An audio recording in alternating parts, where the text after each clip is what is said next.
तो दोस्तों, जैसा कि आप सभी लोग देख ही रहे होंगे कि कांग्रेस जनता पार्टी के हिस्टोरिकल प्रोटेस्ट के बाद अब देश भर में जगह जगह पे प्रोटेस्ट हो रहे हैं। छोटे छोटे बच्चे बिहार में प्रोटेस्ट कर रहे हैं और मध्य प्रदेश में भी प्रोटेस्ट हो रहा है। वहाँ पे तो दोस्तों किसानों ने 22 से 23 बैरिकेटर फांद के बस वो सीएम के आवास पहुँचने वाले थे। उसके बाद दोस्तों उसी चीज़ के ऊपर डिबेट हो रही थी, जहाँ पर आप लोग देखिएगा कि आशुतोष ने काफ़ी गहरी गहरी बात बोली है, जहाँ पर किस तरीके से अब जनता जाग रही है और क्वेश्चन पूछना, अकाउंटेबिलिटी मांग रही है। आप इस डिबेट को देखो। बिहार के गया में टिकरी के एक स्कूल के बच्चे मिड डे मील खराब जो उनको खाना मिलता है, गंदे शौचालय की शिकायत को लेकर सीधे एसडीएम के दफ्तर पहुंच गए और उनको उस पर कार्रवाई करनी पड़ी। इससे पहले अगर वो जाते, मुझे नहीं लगता कि इस तरह की कार्रवाई होती। कर्नाटक के यादगीर जिले में स्कूली बच्चे, बसों को रोकना पड़ा उनको क्योंकि बसें रुक नहीं रही थी।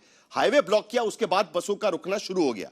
उत्तर प्रदेश के फतेहपुर में सर्वोदय इंटर कॉलेज के बच्चों की ने शिकायत की कि हमारे जो क्लासेस है उसमें ना पंखे हैं, वाटर सप्लाई नहीं है, साफ सफाई नहीं है। तुरंत उस पर कार्रवाई करनी पड़ी। ये एक नया चीज हमें देखने को मिल रही है जो आमतौर पर लोकतंत्र में सामान्य होनी चाहिए।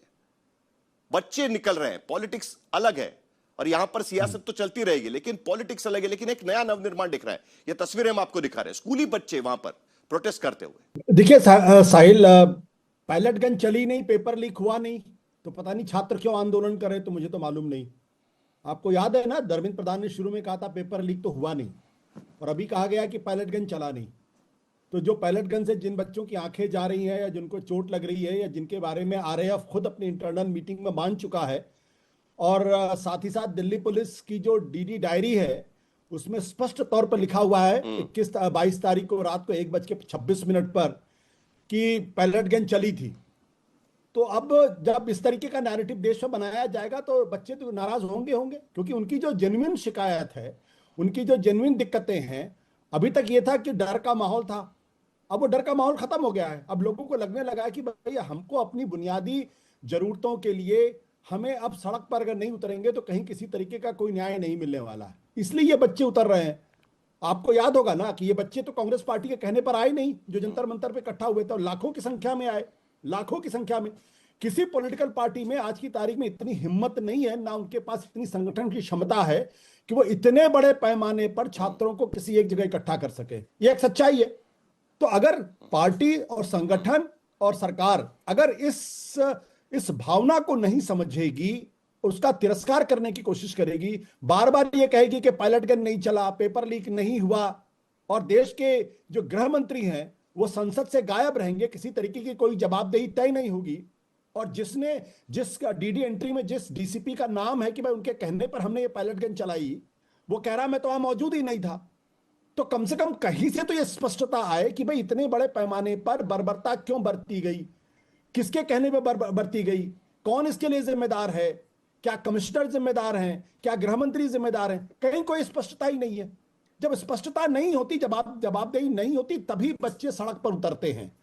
इसलिए अगर इस पर जल्दी से कार्रवाई नहीं की गई, अगर सरकार ने देश को भरोसा नहीं दिया, तो यह मामला आगे बढ़ेगा। आपको अच्छी तरीके से याद है कि जब हम बात कर रहे हैं तो मध्य प्रदेश के अंदर किसानों ने पूरा घेर रखा है। वहां 2 दिन से भोपाल लगभग काफी हद तक जाम है वहां पे, और शिवराज सिंह चौहान चिट्ठी लिख रहे हैं किसको?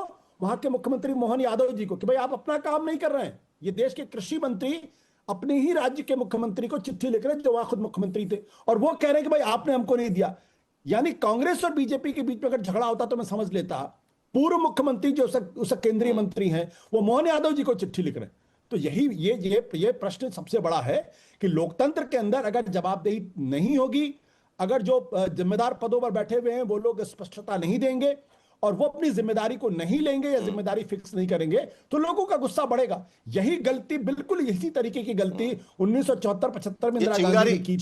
चिंगारी लग चुकी है अभी 100%, चिंगारी लग चुकी है ही नहीं। एक तरीके से। मैंने आपसे कहा, किसी पॉलिटिकल पार्टी में, दुनिया की किसी पॉलिटिकल पार्टी में इतनी हैसियत, हिम्मत, संगठन नहीं है कि इतने बड़े पैमाने पर लोगों को इकट्ठा कर पाते। कोई किसी की नहीं, कोई कर नहीं सकता। ये जब तक ये स्पॉन्टेनियस है, स्वतः स्फूर्त है, और लोगों के अंदर गुस्सा है, इस बात को समझने की जरूरत है। क्या हम ये बात समझकर चले कि जिस तरीके से अन्ना आंदोलन के समय हमने देखा कि स्पोरेडिक था, उस वक्त हुआ और उसके बाद सारा मामला खत्म हो गया, क्या इस बार भी इसी तरीके से दिखाई देगा या आपको लगता है कि यह मामला आगे तक जाएगा? इस तरीके से छोटे छोटे आंदोलन अलग अलग जगह पर होते रहेंगे और जो जवाबदेही का मुद्दा है वो एक बार फिर सबसे आगे आएगा? देखिए साहिल, सबसे बड़ी बात यह है कि लोकतंत्र के अंदर हर आदमी को हिंसात्मक तरीके से और शांतिपूर्ण तरीके से अपनी बातों को रखने का अधिकार है, प्रदर्शन करने का अधिकार है। ये उनका कॉन्स्टिट्यूशनल राइट है, ये उनका एक संवैधानिक दायित्व है और करना भी चाहिए। अगर आपको कहीं किसी तरीके की दिक्कत पैदा हो रही है, आप अपने विरोध प्रदर्शन को करिए। हिंसा अपनाने का किसी को कोई अधिकार नहीं है। देखिए, ये जो मैं बार बार इस बारे में कह रहा हूं कि ये जो कॉकरोच जनता पार्टी का जो आंदोलन है, इसकी एक ऐतिहासिक जरूरत थी। अगर आप ये सोचे कि ये आंदोलन बार बार खड़ा हो जाएगा, बार बार जो है वो सरकार को विवश कर देगा, मैं इस बात से सहमत नहीं हूं, क्योंकि जो लोगों का गुस्सा था वो पूरी तरीके से इस बार निकला है। अब ये सरकार को तय करना है कि वो इस गुस्से को एक करेक्टिव मेजर्स के तौर पर अपने कंडक्ट में डालती है या नहीं डालती। अगर उनको लगा कि गलत रास्ते पर हम जा रहे थे या लोगों की भावनाओं को समझ के ठीक से कायदे नहीं उठा पा रहे थे, तो फिर वो करेक्टिव मेजर्स लेंगे। लेकिन मैं रजत की एक बात से पूरी तरीके से सहमत हूं कि इस देश के अंदर ब्यूरोक्रेसी इतनी ज्यादा एरोगेंट और बदतमीज हो गई, मैं शब्द का इस्तेमाल कर रहा हूं। उनकी कोई अकाउंटेबिलिटी नहीं है। ये लोगों को फर्जी केसेस में फंसाते हैं और उसके बाद पनिशमेंट के नाम पे इनका ट्रांसफर हो जाता है। ब्यूरोक्रेसी के इतिहास में, ब्यूरोक्रेसी के कंडक्ट रूल में ट्रांसफर किसी तरीके का पनिशमेंट नहीं है। They should lose their jobs. एक सवाल, जब तक ये नहीं एक सवाल मेरा सबके लिए है और शुरुआत आशुतोष आपसे करेंगे। एक सवाल मेरा सबके लिए है कि जब सत्ता बदल हुआ था तब यही कहा गया था कि हम सिस्टम बदलना चाहते हैं। एक तरीके से 2014 में जब सत्ता बदली गई थी, जनता ने बहुत साल बाद एक पूर्ण बहुमत वाली सरकार दी थी, तब मुद्दा यही उठाया था कि सिस्टम बदला जाएगा, जवाबदेही तय होगी, मैक्सिमम गवर्नेंस मिनिमम गवर्नमेंट, इस तरीके का नारा भी दिया गया था। उसके साथ साथ कई सारे मुद्दे रखे गए थे कि 15 दिन के भीतर आपको जवाब देना होगा। इस तरीके की बहुत सारी चीजें हुई थी। लेकिन दूसरी तरफ हम यह भी देख रहे हैं कि राइट टू इंफॉर्मेशन के तहत जानकारी पूरी तरीके से नहीं मिल पा रही है। तो ये जो सत्ता बदलाव के साथ में जो स्थिति बदलने की बात कही गई थी, वो कहीं ना कहीं पूरी तरीके से पहुंच नहीं पाई है। इसके लिए हम इस तरीके का आंदोलन देख रहे हैं क्या? आशुतोष, और उसके बाद रजत सेठी, और उसके बाद कांग्रेस प्रवक्ता और आखिर में प्रेम शुक्ला जी। देखिए, ये एक पॉलिटिकल फेलियर है और अन्ना का आंदोलन तो किसी एक पार्टी के खिलाफ नहीं था, बल्कि पूरे पॉलिटिकल एस्टैब्लिशमेंट के खिलाफ था। उन्होंने कहा था कि देश के अंदर इतना ज्यादा भ्रष्टाचार हो गया है कि भ्रष्टाचार तब तक दूर नहीं होगा जब तक आप लोकपाल बिल लेकर नहीं आए, यानी समस्या का समाधान भी उन्होंने दिया था।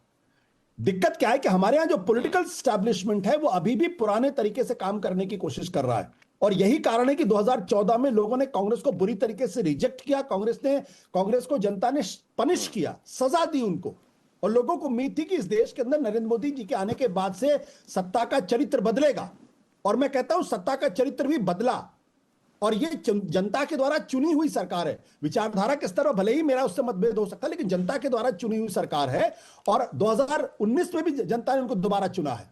लेकिन 2024 आते आते अब वो विश्वास खत्म होता जा रहा है। ये वही जनजी है जिसमें 40% बच्चों ने या फर्स्ट टाइम वोटर्स ने भारतीय जनता पार्टी को वोट दिया था और नरेंद्र मोदी को वोट दिया था।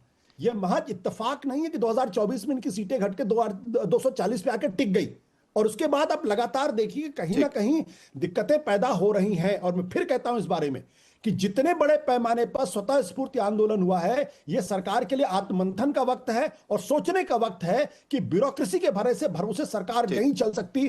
पॉलिटिकल लीडरशिप को कंस्ट्रक्टिव और क्रिएटिव काम करने पड़ेंगे। सो दोस्तों, अगर आप लोग को वीडियो में कुछ भी अच्छा लगा तो प्लीज़ चैनल को सब्सक्राइब कर लीजिएगा। हम लोग को 1K सब्सक्राइबर कंप्लीट करने हैं, तो हेल्प करिए हम लोग को उस अचीवमेंट को कंप्लीट करने के लिए। चलिए मिलते हैं अपने नेक्स्ट वीडियो में, तब तो अपना ख्याल रखिएगा। Bye bye.